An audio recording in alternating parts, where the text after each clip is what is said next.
पेशवा साहब, वीर की वीरता को चतुर की चतुराई का अभिवादन। ये तुच्छ भेंट।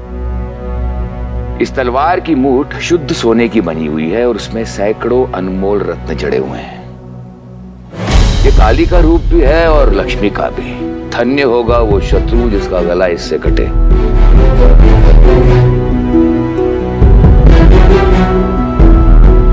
धन्यवाद पंच जी।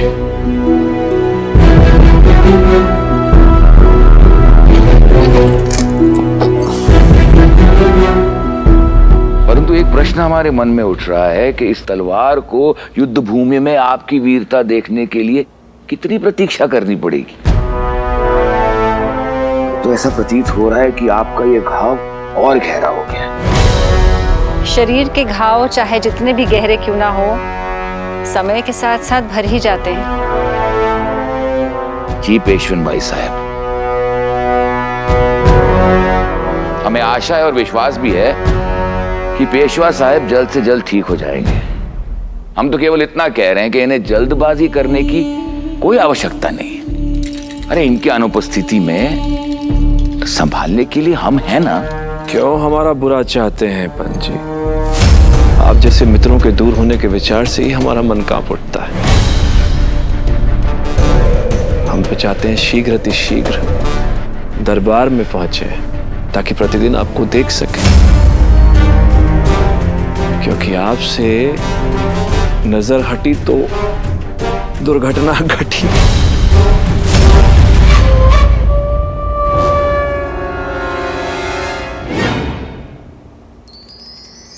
या हम आपको अपनी बेटियों और जावई बापू से मिलवाते हैं।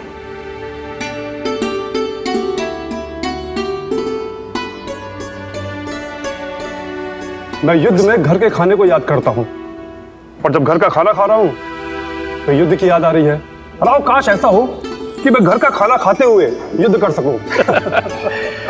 युद्ध घर पर भी होता है होलकर, बस अंतर इतना है कि रणभूमि में हार और जीत दोनों संभव है, और घर के युद्ध में पत्नी की जीत निश्चित है।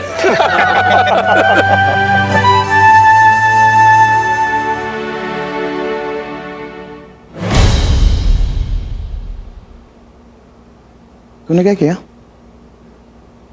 कुछ भी तो नहीं। कुछ तो क्या होगा? मैं तो वही नहीं इतनी नाराज क्यों है?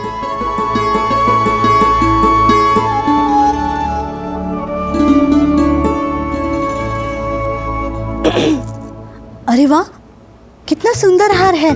कहाँ से बनवाया? ये हार हमारे लिए रत्मा ने बनवाया है। क्या बात है राव? कुछ नहीं।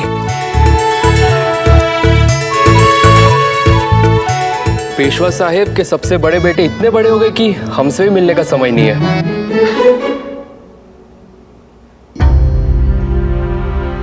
ऐसी बात नहीं है मोहन राव जी। आप और महंत जी सबसे मिलने में इतने व्यस्त हैं कि हमें ऐसा लगा आपसे दूर रहना ही अच्छा होगा। यही तो समस्या है राव। आप पेशवा साहब के बड़े बेटे होते हुए भी ये नहीं जानते कि किसके साथ रहना चाहिए और किन से दूर रहना चाहिए।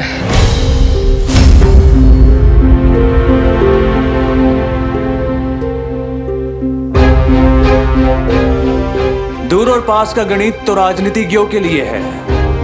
हम सैनिक तो केवल इतना ही जानते हैं कि हमें अपनी तलवार के पास रहना है और दुश्मन की तलवार से दूर। लगता है आपका इन तीनों से परिचय नहीं हुआ। ये गोटिया है, मेरे बचपन का मित्र।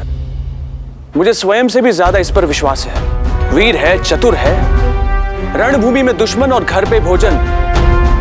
गोटिया से पहले और कोई समाप्त नहीं करता। अब इनसे मिलिए। यह है मल्हार राव। दौलताबाद के प्रथम युद्ध में जब मैंने मुगलों का बारूद उड़ाया था, तब पेशवा साहिब मेरे साथ नहीं थे। इन्होंने मेरा साथ दिया था। और इनसे मिलिए, ये जादव राव। वीर मराठी योद्धा। इस मिट्टी को इन तीनों की वीरता पर गर्व है और मुझे इन तीनों की मित्रता पर। राव, हम आपकी भावनाओं का सम्मान करते हैं, लेकिन तलवार और तोप सिर्फ रणभूमि में एक साथ अच्छे लगते हैं, यहाँ समाज में नहीं। राव, हम स्पष्ट भाषी हैं, इसलिए हम आपसे साफ साफ कहेंगे, आप पेशवा साहिब के बड़े पुत्र हैं। सेना के कनिष्ठ अधिकारी आपके साथ सिर्फ व्यक्तिगत लाभ के लिए रहते हैं, किसी अन्य कारण से नहीं। तलवार और तोप दोनों शस्त्र होते हैं मोहन राव जी, और हमारी संस्कृति में युद्ध काल में शस्त्रों का प्रयोग किया जाता है और शांति काल में शस्त्रों का पूजन किया जाता है। शस्त्रों का अपमान नहीं किया जाता मोहन राव जी।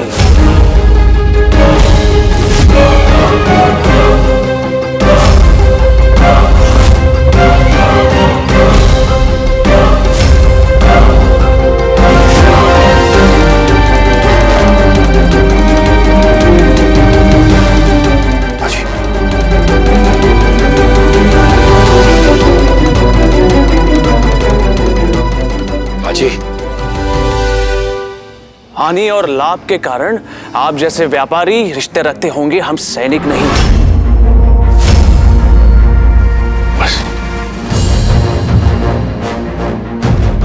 आप हमसे इस तरह बात नहीं कर सकते, हम आपकी पत्नी के भाई हैं। और आप इनसे इस तरह बात नहीं कर सकते, ये मेरे भाई हैं।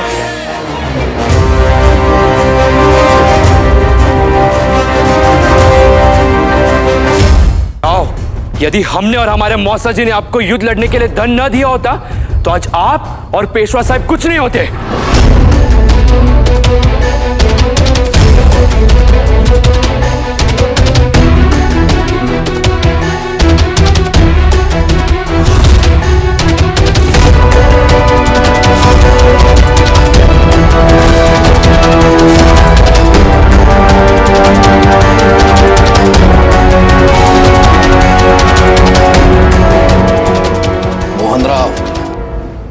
संयम।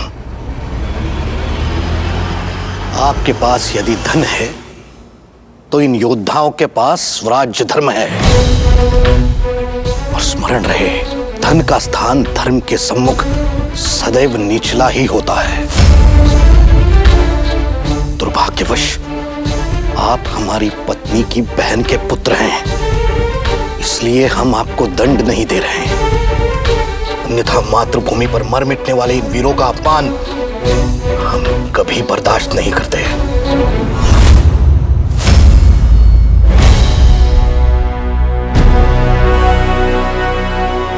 हमारे अखंड स्वराज के अभियान में आपके मौसा जी का बहुमूल्य योगदान रहा है मोहन राव।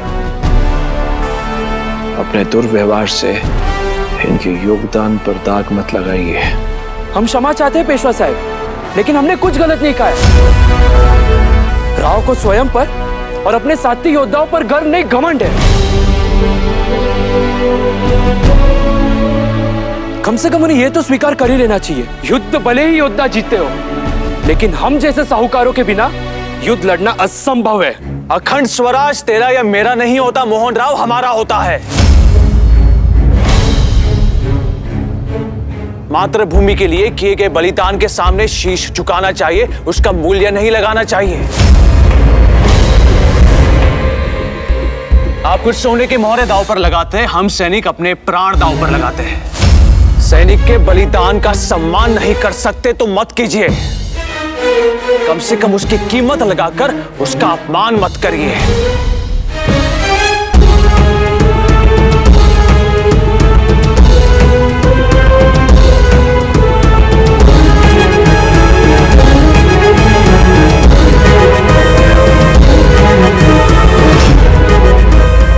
जाने दीजिए उन्हें।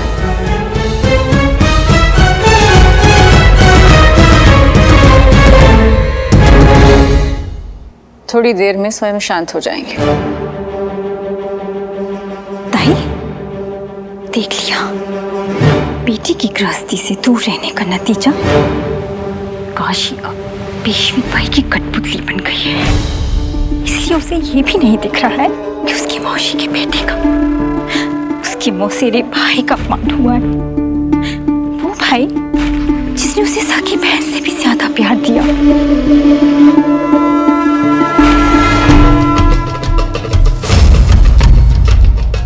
हम तो यहाँ आना ही नहीं चाहते थे नरोराम, परंतु बहुत अच्छा किया जो यहाँ आ गए।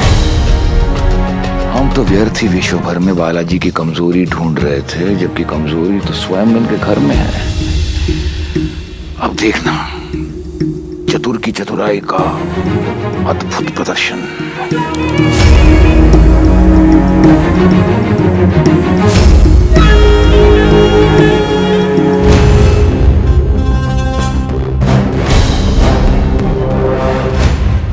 काशी, ये इकडे। हाँ जी, या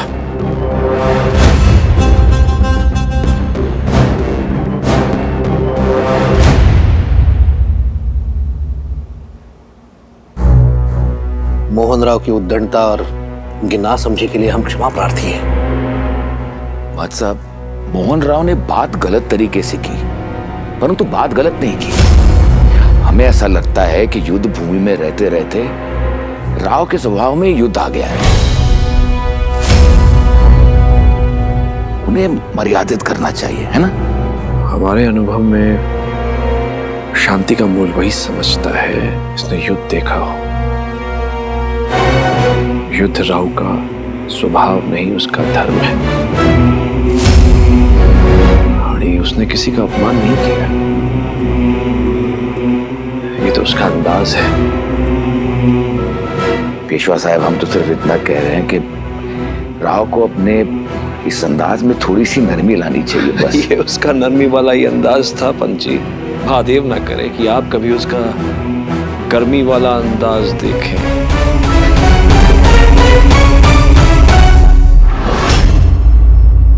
वाह जगतराज वाह, तुझे बचाने औरतें आई हैं।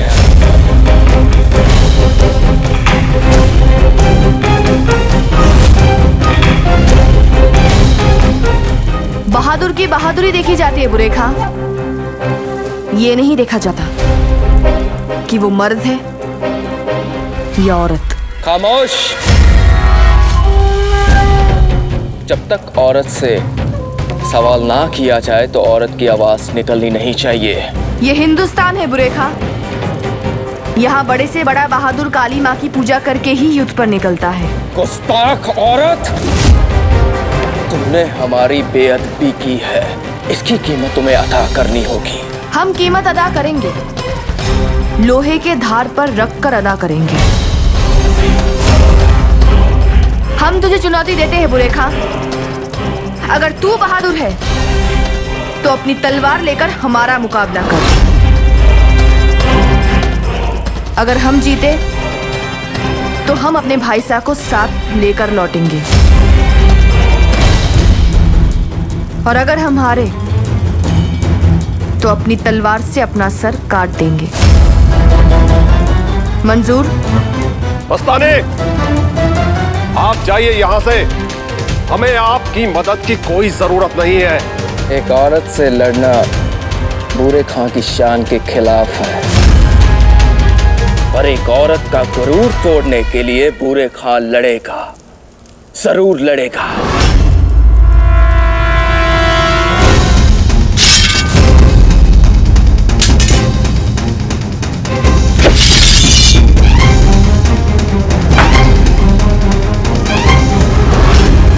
हम क्या करते, वो दोनों अपने बातों पे अड़े ही रहते हैं।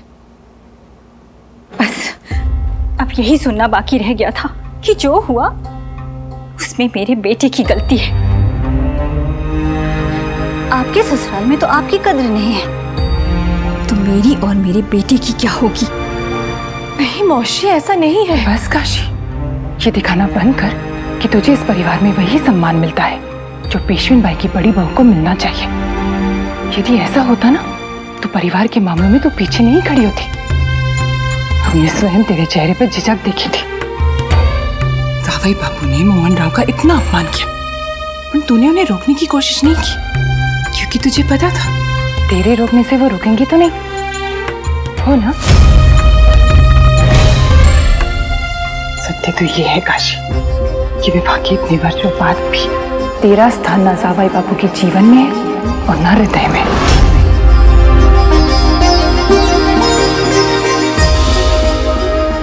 आई, आप ऐसा कैसे कह सकती हैं? काशी बाई, हम वही कह रहे हैं जो हमने देखा। आप लोग मात्र उनको देखते हैं, पर हम उनको महसूस करते हैं। आप जानती हैं आई, इस बार जब राव घर लौट कर आए थे तो हमें देख के घर में प्रवेश करना भूल गए थे। हमें उनका हाथ पकड़ के अंदर ले आना पड़ा। जब आई साहिब ने हम दोनों को मंदिर भेजा था तो वो पूरे रास्ते हमसे प्रेम की बातें करते रहे। हमने उनकी आंखों में पहली बारिश की खुशी देखी है, घर लौटने की खुशी देखी है। काशी, ये हार शायद आप दोनों ने नहीं देखा है। ये उन्होंने हमें स्वयं अपने हाथों से दिया है। सबके सामने हमें ये हार पहनाने से शर्मा रहे थे, तो उन्हें चिढ़ाने के लिए हमने रगमा का नाम ले लिया।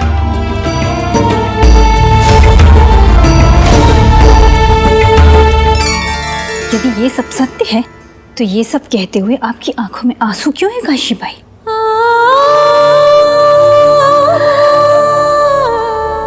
जब बहुत प्रतीक्षा के बाद बहुत खुशी मिलती है ना, तो आंखें भर आती है।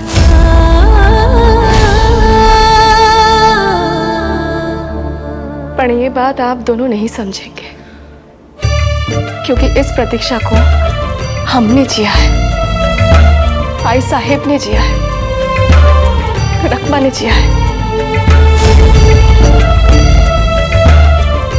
आप दोनों ने नहीं। यदि ये सत्य है तो सिद्ध कीजिए। आपके ससुराल में आपके भाई का अपमान हुआ है।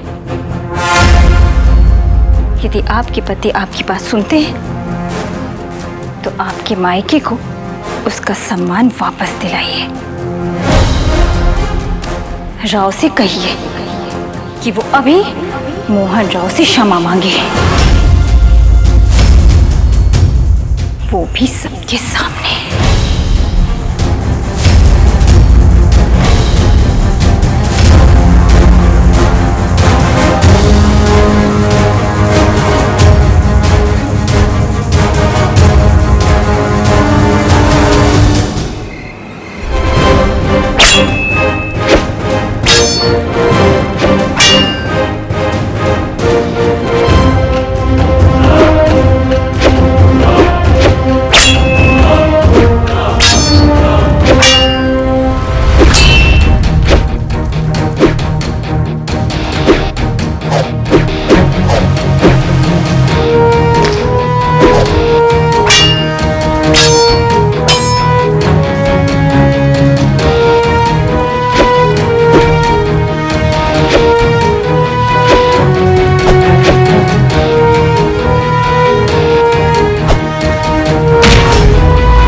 क्या है, जीने की ख्वाहिश या शहीद होने का जज्बा? राजकुमार जगत राज को आजाद कर दो।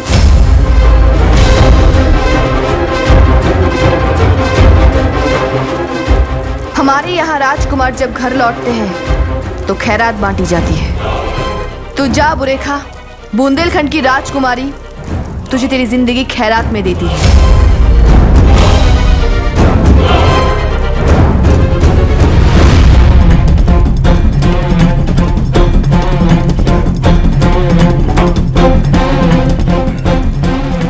एक मर्द के ऊपर अगर औरत का एहसान आ जाए तो वो मर्द नहीं रहता।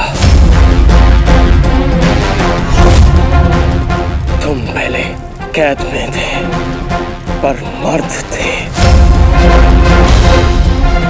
अब तुम्हें आजादी मिल गई और तुम्हारी मर्दानगी छिन गई। मस्तानी,